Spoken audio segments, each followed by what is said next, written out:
হ্যাঁ, তোরে আমি কাজ দিছিলাম, সেই কাজটা তুই ভাত খেতেছিস। যাই কষ্ট কর। আমি তো তোর সব কানে করে দিলাম। আমার অনেক খিদা লাগছে।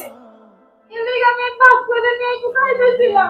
এই, ভাত করে নিয়ে খাইতেছিলি? এইখানে বসে কেন খাইতেছিলি? তুই মানুষটা দেখাইতে চাস না যে আমি তোরে ঠিক মতো খাইতে দেই না, আমি তোরে ভর্তা ভাজিতে ভাত দেই, তাই না? আপনি আমার কত অত্যাচার করেন। আমি কি কখনো কাজে বইছি? এই কি করলি? আমার কত? আমি তো অত্যাচার করি না? আমি যে তোর এই বাড়িতে থাকতে দিছি এটাই তো তোর বেশি। আমার তো স্বামী তোর অত্যাচার করি, জায়গা থেকে। না তুমি কিছে রাজা, তুমি আইছো। আমি না তোমারই খুঁজতেছিলাম। তুমি কবে আইবা আমি সেই আশাই আছিলাম। জানো, তুমি আমার অনেক অত্যাচার করে, আমার ঠিক মতো খাইতে দেয় না, আমার অনেক কাম করে।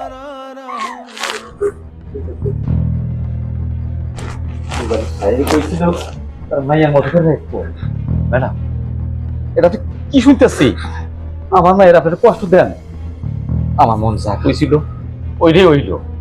ওর কখনো আপন হইতে পারে না। যতই মাইয়া কই, ততই বলুক আমি দেশে রাখবো, নিজের মায়ের মতো হয় না। ভালোই করছে। আমি আসছিলাম আমার মায়ের দেখতে, এই মাইয়াটারে এই বাড়িতে রেখে যাবো, এই বাড়িতে লয়ে যাবো। হ বাজান, ঠিক কথাই কইছো। তোমার এই বাচ্চাটারে এই বাড়ি তার রাইখো না। আসলে আমি তোমারে অনেক আগেই কইতে চাইছিলাম, কিন্তু কইতে পারি নাই। তুমি তোমার মাইয়াটারে নিয়ে যাও। এই মাইয়া যদি এই বাড়িতে থাকে, ও বাঁচবো না, ও মইরা যাইবো। আমি অনেক দিন ধরে অপেক্ষায় আছি। আমি ছোট সাহেবের কথাটা কমু, কিন্তু ছোট সাহেবের আমি কথাটা অনেক সুযোগ পাই না। এলে কি ব্যাপার খালাত, আপনি আমাকে কি বলবেন যে বলতে সুযোগ পান না? কিছু না, তো তোমার এসব শুনতে হবে না। ঘরে যাও, ফ্রেশ হও, আমি আসছি। আচ্ছা দাঁড়াও, খালা কি হয়েছে বলেন তো। বাজান, আমি আপনারে অনেক দিন ধরে একটা কথা কমো কমো কইরা আর কখন হয় না। এই যে আপনি যে মাইয়াডারে নিয়ে আইছেন এই বাড়িতে রাইখা লেখাপড়া শিখানোর লিগা, আসলে তো এই মাইয়াডা এই বাড়ির চাকরানি, কি আর লেখাপড়া শিখাইবেন? আর এই মাইয়াডার উপরে যা অত্যাচার করে, এইটুকু মাইয়া সহ্য করতে পারবো না। ওর বাপের লগরে পাঠাই দেন। দাঁড়ান, আমি তো কিছুই বুঝতে পারলাম না। আমি বোঝা কইতেছি, আপনি হয়তো ভুলে গেছেন আমি গরিব কামলা, পরের বাড়ি কাম করে খাই, আমাকে তো বোধ শক্তি নাই। আমি ভুলে যাইনি। আপনি কি কইছিলেন, কি কইছিলেন আমারে? ভাইজান, আপনার বউটা তো মরে গেছে, মায়েরা তো লালন পালন করে বড় করতে হইব, তার শিক্ষা দিতে হইব, বিয়ে সাথে দিতে হইব। আপনার ঘরে থাকলে আপনার মাইয়াটা আপনার মতোই আপনার ঘরে যাইব, আমার ঘরে থাকলে রাজরানীও থাকবো, লেহাবার শিখে ভালো একটা বাড়িতে বিয়ে দেবো। কি দেখতেছি, আমার মাইয়াডারে প্রতিদিন ঠিক মতো খাইতেও দেয় না, আমার মাইয়াডারে প্রতিদিন লাত্তি উষ্টা দেয়। লাত্তি উষ্টা আমি খাইতে দেবো না। আমি বাপ বেঁচে আছি, যতদিন বেঁচে আছি না, আমার মাইয়াডারে আমি যেমন কোলে পিঠে করে মানুষ করছি, আমার কাছে রাখ।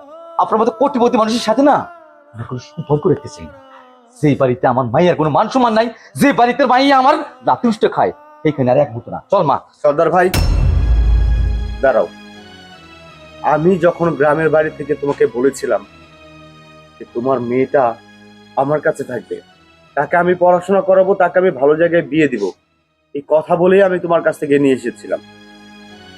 আচ্ছা মা, আমি কখনো তোমাকে খারাপ ব্যবহার করেছি?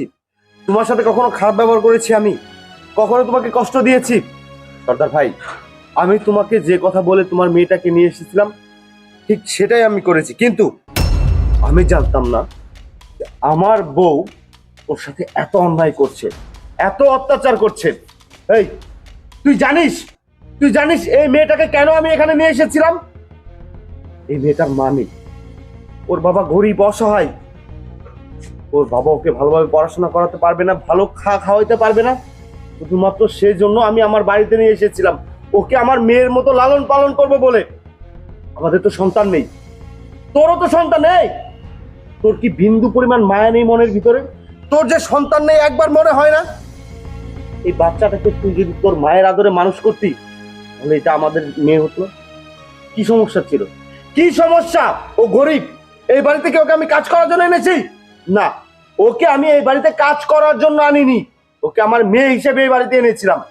সর্দার ভাই, আমি আমার ব্যবসার কাজে অনেক ব্যস্ত থাকি, এই জন্য হয়তো খোঁজ খবর নিতে পারি নাই। আমি তোমার কাছে মাপ চাচ্ছি, কিন্তু আমি তোমাকে কথা দিচ্ছি, আজকের পরের থেকে ওর সমস্ত খেয়াল আমি রাখবো। আর শোন, তোকে একটা কথা বলি, তোকে আমি মা বানাতে চেয়েছিলাম, কিন্তু তুই মা হতে পারবি না।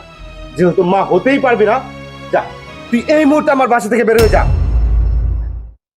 কইছো না মেয়ে বলে স্বীকার করে দিছো না আমার সামনে, সব পাইছি। তুই একটা কথা না করার পাইছি না। আমাকে মতো যারা বাবা আছে না, দেখো ওর কাছে মাইয়ারা তাদের বোঝা হয় না। আমি ভিক্ষা করে খাবো, আমার মাইয়ারা এটা পরে বাড়ি কাম করাবো না, কাম করাবো না। ছোট ভাই, ভাই শুধুমাত্র তোর জন্য যে মেয়েটাকে আমার নিজের মেয়ে হিসাবে আমি রেখেছিলাম, তা সে আজকে চলে গিয়েছে। তোকে আমি কোনোদিনও ক্ষমা করব না। তুই যদি ভালো চাস, আমার সংসার করতে চাস, যা তুই ওই মেয়েকে এই বাড়িতে ফিরিয়ে আন, তা না হলে তুই এই বাড়িতে থাকতে পারবি না, কথাটা মনে রাখবি। আপনি তাড়াতাড়ি যান, ওরে ফিরাই আনেন, নাইলে ছোট সাহেবের মাথা খুব গরম, কি করে হালাইবো। তাড়াতাড়ি যান।